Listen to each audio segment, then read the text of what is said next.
Welcome back, watch fans. We're talking about Patek Philippe, Audemars Piguet, and Mr. Miyagi. That's right, unbelievable but true. This is an exciting show for you today. By the way, we got the gold clasp repaired. That's right, on the Rolex.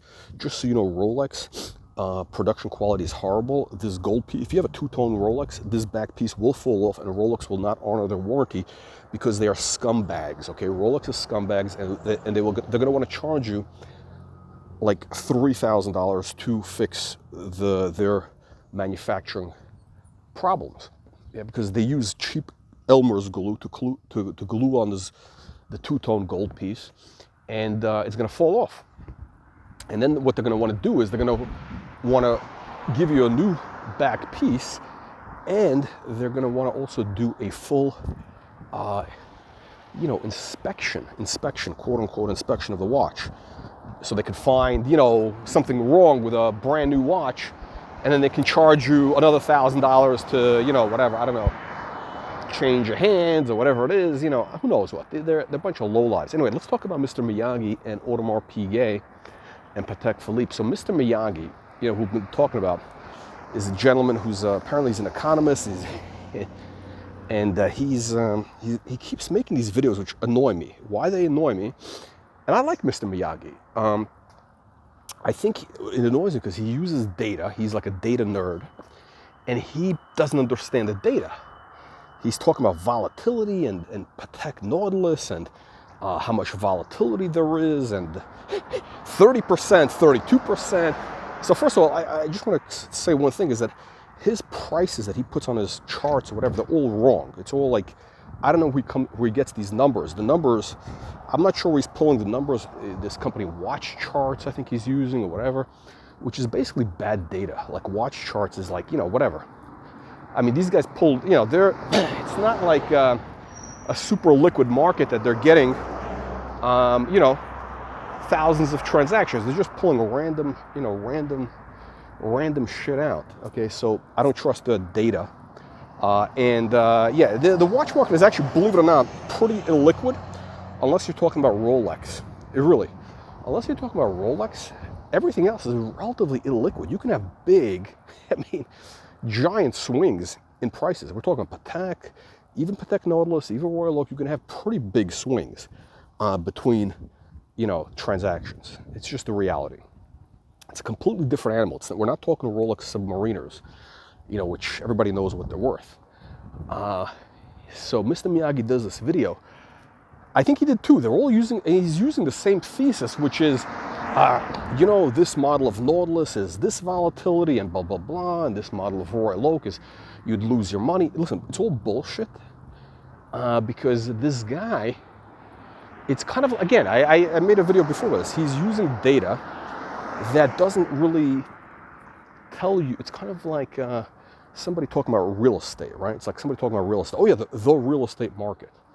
The real estate market is going down. It's crashing. Well, where? Where is it crashing? Because real estate is very hyper local. Okay, like it is not based on. It's not based on a whole thing. It's based on where somebody lives, where somebody does business, where whatever. Okay, so it's supply and demand in a specific area. They don't make this stuff, right? They don't make land. I think it was Mark Twain said, buy land because they're not making more of it, right? So it's all very hyper local. So to say, the real estate market is crashing, I mean, the difference between, Bukiakistan, Chomostan, and Kakistan could be huge. I mean, you're talking about Austin, the West Village in Manhattan. You're talking about, are you talking about Miami? Where in Miami? Are you talking about, Little Haiti in Miami? You're talking about Coral Gables? What are you talking about? You're talking about where Juan and Kino live at Opa-locka Airport? I mean, it's complete. So this guy's using bad data, and I think the last video was talking about Nautilus and the 3800, and it's complete bullshit. I mean, he's got crazy numbers, which I've never seen. And he says the volatility you'd lose. No, let me tell you something. The volatility is the feature. So the idea is the volatility is part of the feature, okay? Is you gotta buy these watches when, something is about to go into the trend, like the 3800, Patek Nautilus 3800, okay? That watch, has gone from, 10 grand to 45,000 in the space of, I don't know, let's call it 7 years, okay? 14 grand to, it was in the 30s. Now the blue dial two-tone, I'm talking about the two-tone, by the way, two-tone blue dial, it's in the 40s. It's in the 40s. And the gold, the full gold 3800, which last year was selling for about 60 grand. There was one that sold for 60 grand, minty, owned by, who is this guy? Black musician, some guy. Yeah, one of these musicians. I don't know. I think he was like a jazz musician. I don't know. And the watch sold on Lupus. They sold his watch. I think we covered it on this channel. It was in minty condition. Blue. I think it was a blue dial, if I'm not mistaken. Gold, full gold, 30. I think it sold for like 60 grand, 65 grand, full set, mint, everything. And, a semi-celebrity provenance. So the guy was like, I think he's still alive. He's like, a jazz guy. And now that watch is going for, I think, in the 80s, 70s, and I think Mr. Miyagi was saying that he had some other crazy price. So Mr. Miyagi doesn't know what the hell he's talking about. He should stick to his lane, which is basic bitch watches, okay? Mr. Miyagi knows Rolex, Omega, and whatever. I mean, like, he doesn't know what the hell he's talking about. Volatility, I mean, for wealth preservation. By the way, if anybody who buys a Patek Philippe, anybody who buys a watch for wealth preservation should have his head examined. Unless you're talking about Rolex Daytona. Unless you're talking about, I would say maybe Rolex models, some Rolex models, the steel models. And this is true, no matter how much I hate the Daytona, I do have to say, in my lifetime, it's always been over retail. When I say my lifetime, I like collecting whatever, watch buying a lifetime. So I remember first seeing the Daytona in the late 90s. It was, I believe, 9,000 for a steel watch on the secondary market, all steel Daytona. And today, that back then it was over retail. Because I think I talked about this. I bought a gold day-date for 6,000 because I was like, why the hell should I pay 9 grand for a steel watch when I could get a full gold day-date for 6,000? And guess what? The Daytona today is worth more than that gold day-date I bought. So the only watch which I think, and by the way, interestingly, the guy I bought it from, he was buying Daytonas for wealth preservation. He had a lot of his, he would park money in Daytonas. I think he was doing some shady business. So actually, I think he was buying French posters.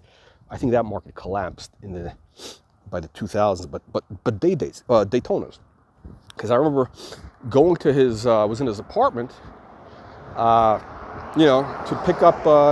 What was I doing? He was, this guy was in the ticket business. He was a ticket scalper, basically. I was friends with his brother, basically. So I remember in his apartment, he had a bunch on his kitchen.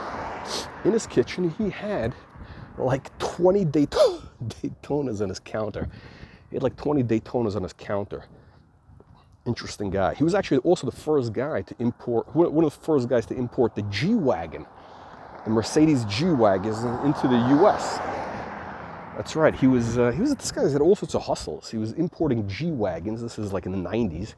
You couldn't buy a G. Nobody even knew what a G-Wagon was in the U.S.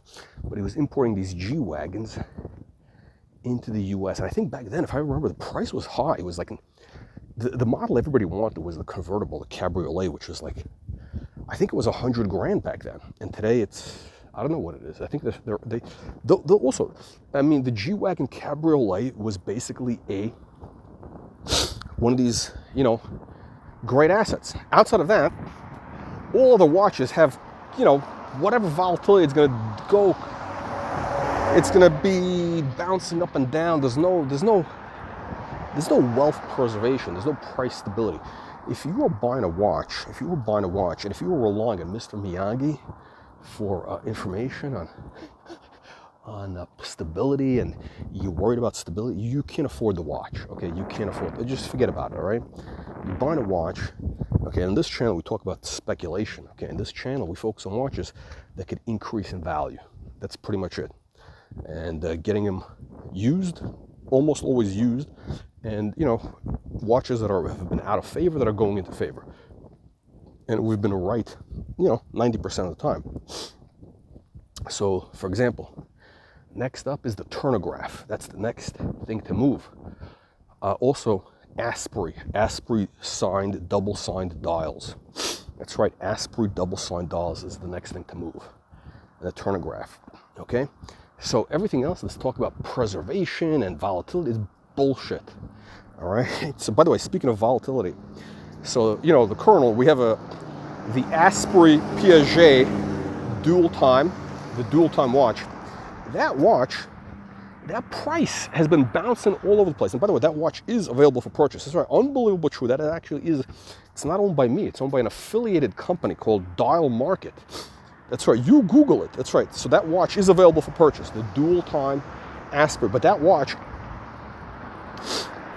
Now, that watch actually, I believe, may have sold for as little as $7,000 at some auction some years back.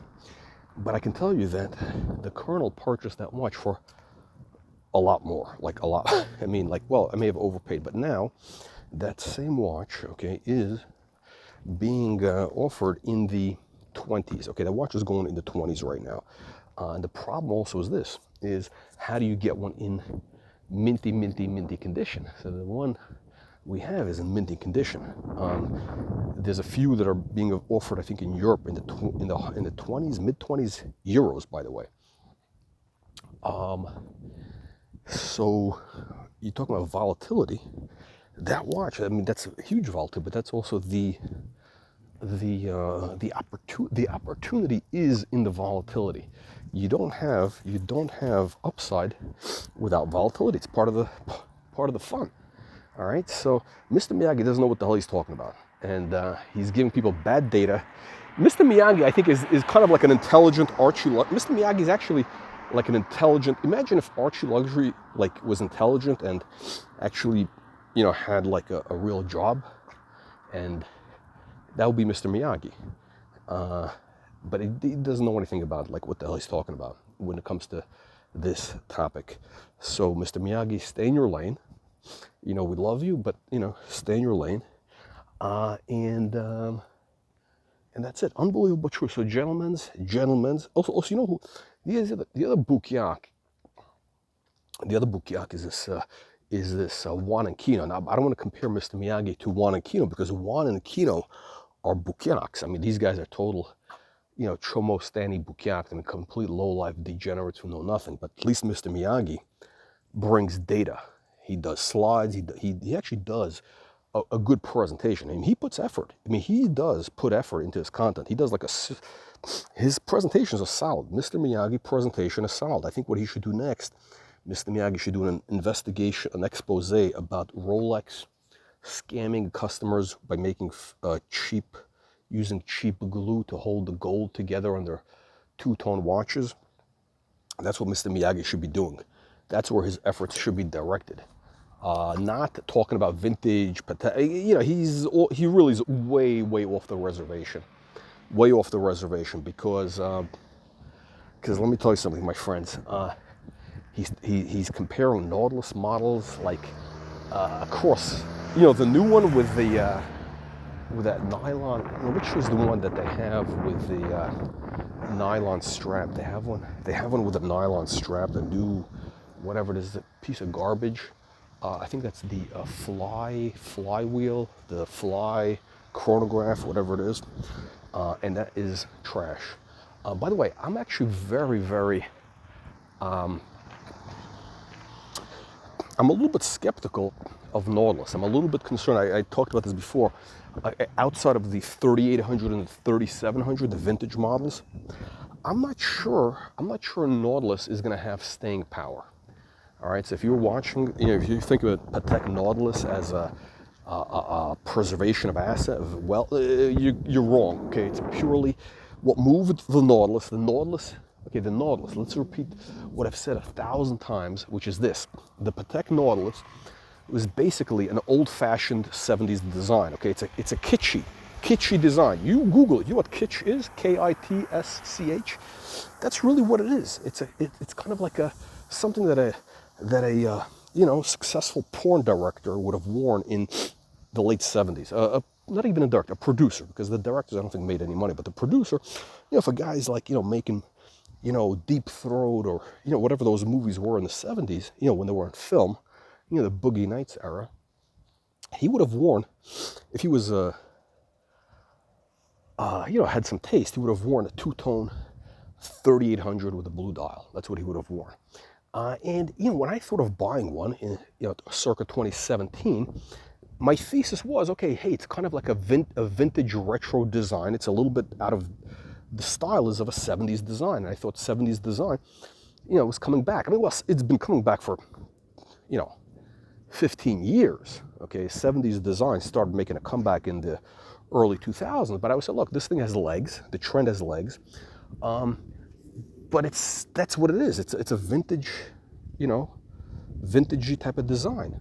So that was my thesis. I don't think that watch is not going to look good.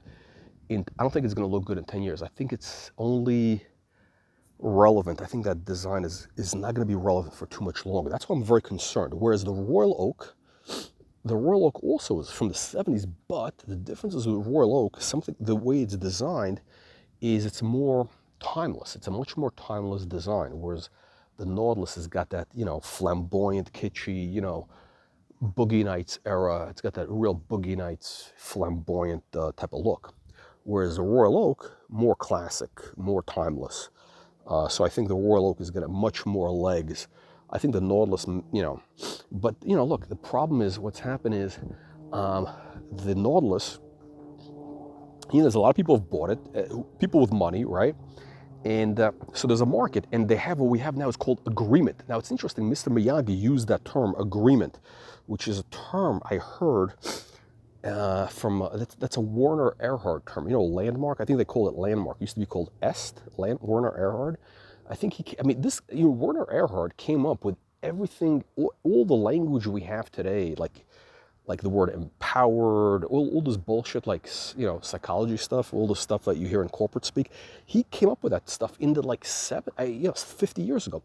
And he used the word agreement. I remember because I took that class, somebody said, you got to take this. I took that landmark thing, the landmark form.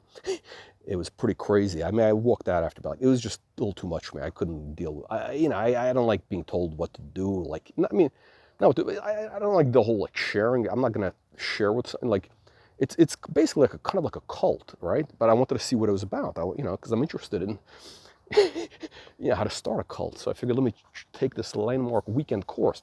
But I'm not going to share with somebody my problems, like some random stranger sitting next to me. So I just walked out on that. Okay. But they had something, he said, look, everything we have, everything, it's not real. It's all basically agreement. That was his thing. A dollar bill is only worth $1 because there's no value behind it. We just have agreement that, hey, people are willing to accept that reality for now. Anyway, so Werner Erhard explains the value of Nautilus. Now, let me tell you something, my friends. That agreement is very, very fickle and ephemeral and ethereal, okay? So that agreement could evaporate any moment, okay? And I believe it will. So if you're buying a Patek Nautilus, I'm telling you right now, be very, very careful. That watch is purely a trend, it's a yesterday's trend. Think about it. If you're buying a new Nautilus, you're basically buying a remake of a 50-year-old design. Okay, let me repeat. You're buying a remake, not an original, but a remake, a replica of a 50-year-old design, which in design world, that is, I don't know. It's kind of like Well, okay, maybe okay. So okay, maybe I'm wrong because I was gonna say, look, listen. Look, you have like Eames furniture. You still have stuff being made. It's based. It's a 50-year-old design. It's actually been very stable. If you buy an Eames lounge chair, it'll basically you'll get your money back if you hold it for 10 years.